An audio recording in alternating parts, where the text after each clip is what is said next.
ज़ैन की माँ को रत्ती भर इस बात का फ़र्क नहीं पड़ा है कि वो दोनों बेचारी मासूम औरतें उस घर से जा चुकी हैं। ज़ैन बार-बार कहता है कि आपको ये हरकतें ज़ेब नहीं देती। जो कुछ आपने किया है ना, इस चीज़ के लिए मैं आपको कभी माफ़ नहीं कर सकता। कैसे आप उन दोनों को यूँ लावारिस छोड़ सकते हैं? मुझे तो इस चीज़ की समझ नहीं आ रही। आखिर उन बेचारी औरतों ने आपका बिगाड़ा ही क्या था? क्यों आपने उनके साथ इतना गहरा बदला लिया? इसके बदले आपको क्या मिलेगा कि आप जान सकती हैं, सारी ज़िंदगी के लिए बद्दुआएँ और कुछ नहीं। आप देखेंगे कि वो कहती है कि तुम सिर्फ़ और सिर्फ़ जिस बात पर फ़ोकस करो ना, वो यही है कि तुम्हारी कुछ देर तक शादी है। बस यही बात अपने दिमाग में रखो, इसके अलावा और कुछ नहीं। क्योंकि मज़ीद अब कोई किसी किस्म की बात मैं बर्दाश्त नहीं करूँगी। ये बात तो बिल्कुल तय और फ़ाइनल है कि तुम्हें अब जो मैं कहूँगी ना, बस तुम्हें वही करना है। जिस पर वो साफ-साफ इनकार कर देता है और कहता है कि नहीं, ऐसा नहीं हो सकता है। मैं किसी भी तरह से उस मानूस लड़की के साथ शादी नहीं कर सकता, क्योंकि जिस तरीके से उसने ज़िंदगी मेरी अजीरन की है ना, मैं कभी भी ये चीज़ें नहीं भूल सकता। मतलब ये है कि मानूर की ज़िंदगी को अज़ाब बनाकर वो क्या समझ रही है कि वो मेरी ज़िंदगी में खुश रह सकेगी, ऐसा नहीं होगा। साफ-साफ उसने कह दिया कि मैं ये शादी नहीं करूँगा। लेकिन मदीहा भी उसकी जान नहीं छोड़ने वाली। उसको कहेगी कि चाहे जो मर्ज़ी हो जाए, ये शादी तो तुम्हें करनी ही पड़ेगी, क्योंकि इस चीज़ के लिए मैंने कहा है और मेरी मर्ज़ी इस घर में चलती है। तुम भी इस बात को समझ लो तो ही तुम्हारे लिए बेहतर है।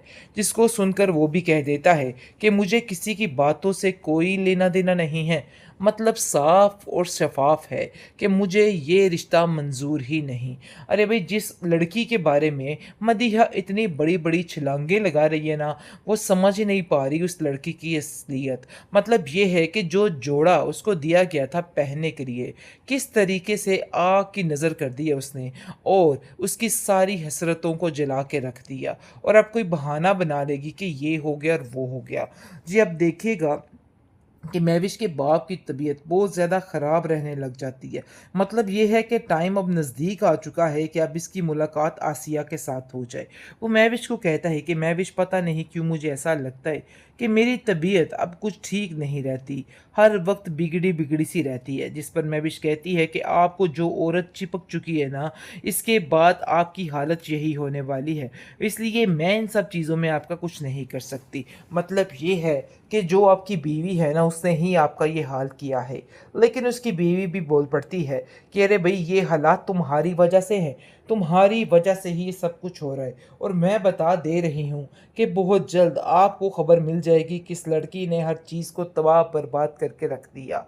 आप देखेंगे कि ज़ैन काफ़ी ज़्यादा गुस्से में है और कहता है कि आपने इतनी भी तौफ़ीक नहीं की है कि आप उसके घर का ड्रेस ही ले लें। लेकिन ज़ैन की बहन अलीज़े इस बात को लेके काफ़ी परेशान और मजबूर दिखाई दे रही है, क्योंकि वो समझती है कि अब ये बात किसी को नहीं बतानी है।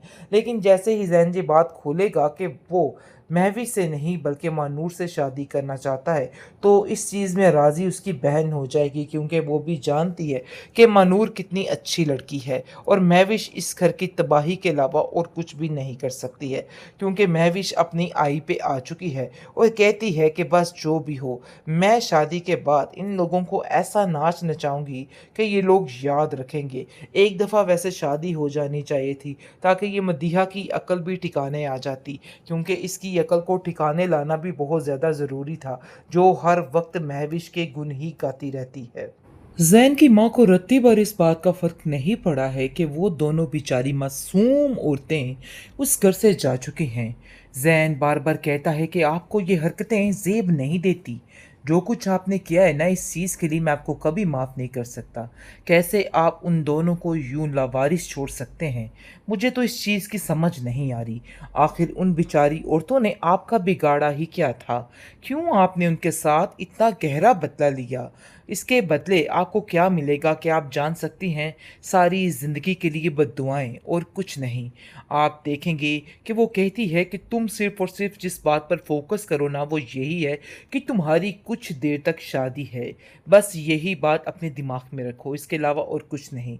क्योंकि मज़ीद अब कोई किसी किस्म की बात मैं बर्दाश्त नहीं करूँगी। ये बात तो बिल्कुल तय और फ़ाइनल है कि तुम्हें अब जो मैं कहूँगी ना, बस तुम्हें वही करना है। जिस पर वो साफ-साफ इनकार कर देता है और कहता है कि नहीं, ऐसा नहीं हो सकता है। मैं किसी भी तरह से उस मानूस लड़की के साथ शादी नहीं कर सकता, क्योंकि जिस तरीके से उसने ज़िंदगी मेरी अजीरन की है ना, मैं कभी भी ये चीज़ें नहीं भूल सकता।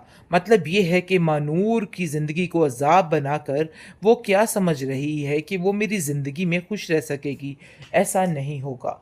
साफ-साफ उसने कह दिया कि मैं ये शादी नहीं करूँगा, लेकिन मदीहा भी उसकी जान नहीं छोड़ने वाली। उसको कहेगी कि चाहे जो मर्ज़ी हो जाए, ये शादी तो तुम्हें करनी ही पड़ेगी, क्योंकि इस चीज़ के लिए मैंने कहा है और मेरी मर्ज़ी इस घर में चलती है। तुम भी इस बात को समझ लो तो ही तुम्हारे लिए बेहतर है। जिसको सुनकर वो भी कह देता है कि मुझे किसी की बातों से कोई लेना-देना नहीं है। मतलब साफ़ और शफ़ाफ़ है कि मुझे ये रिश्ता मंज़ूर ही नहीं। अरे भई, जिस लड़की के बारे में मदीहा इतनी बड़ी-बड़ी छलांगे लगा रही है ना, वो समझ ही नहीं पा रही उस लड़की की असलियत। मतलब ये है कि जो जोड़ा उसको दिया गया था पहनने के लिए, किस तरीके से आग की नज़र कर दी है उसने और उसकी सारी हसरतों को जला के रख दिया और अब कोई बहाना बना लेगी कि ये हो गया और वो हो गया। जी, अब देखिएगा कि महविश के बाप की तबीयत बहुत ज़्यादा ख़राब रहने लग जाती है। मतलब ये है कि टाइम अब नज़दीक आ चुका है कि अब इसकी मुलाकात आसिया के साथ हो जाए। वो महविश को कहता है कि महविश, पता नहीं क्यों मुझे ऐसा लगता है कि मेरी तबीयत अब कुछ ठीक नहीं रहती, हर वक़्त बिगड़ी-बिगड़ी सी रहती है। जिस पर महविश कहती है कि आपको जो औरत चिपक चुकी है ना, इसके बाद आपकी हालत यही होने वाली है। इसलिए मैं इन सब चीज़ों में आपका कुछ नहीं कर सकती। मतलब ये है कि जो आपकी बीवी है ना, उसने ही आपका ये हाल किया है। लेकिन उसकी बीवी भी बोल पड़ती है कि अरे भई, ये हालात तुम्हारी वजह से हैं, तुम्हारी वजह से ही ये सब कुछ हो रहा है और मैं बता दे रही हूँ कि बहुत जल्द आपको खबर मिल जाएगी कि इस लड़की ने हर चीज़ को तबाह बर्बाद करके रख दिया। आप देखेंगे कि ज़ैन काफ़ी ज़्यादा गुस्से में है और कहता है कि आपने इतनी भी तौफ़ीक नहीं की है कि आप उसके घर का ड्रेस ही ले लें। लेकिन ज़ैन की बहन अलीज़ा इस बात को लेके काफ़ी परेशान और मजबूर दिखाई दे रही है, क्योंकि वो समझती है कि अब ये बात किसी को नहीं बतानी है। लेकिन जैसे ही ज़ैन ये बात खोलेगा कि वो महवी से नहीं बल्कि मानूर से शादी करना चाहता है, तो इस चीज़ में राज़ी उसकी बहन हो जाएगी, क्योंकि वो भी जानती है कि मानूर कितनी अच्छी लड़की है और महविश इस घर की तबाही के अलावा और कुछ भी नहीं कर सकती है, क्योंकि महविश अपनी आई पे आ चुकी है और कहती है कि बस जो भी हो, मैं शादी के बाद इन लोगों को ऐसा नाच नचाऊंगी कि ये लोग याद रखेंगे। एक दफ़ा वैसे शादी हो जानी चाहिए थी, ताकि ये मदीहा की अक्ल भी ठिकाने आ जाती, क्योंकि इसकी अक्ल को ठिकाने लाना भी बहुत ज़्यादा ज़रूरी था, जो हर वक्त महविश के गुण ही गाती रहती है।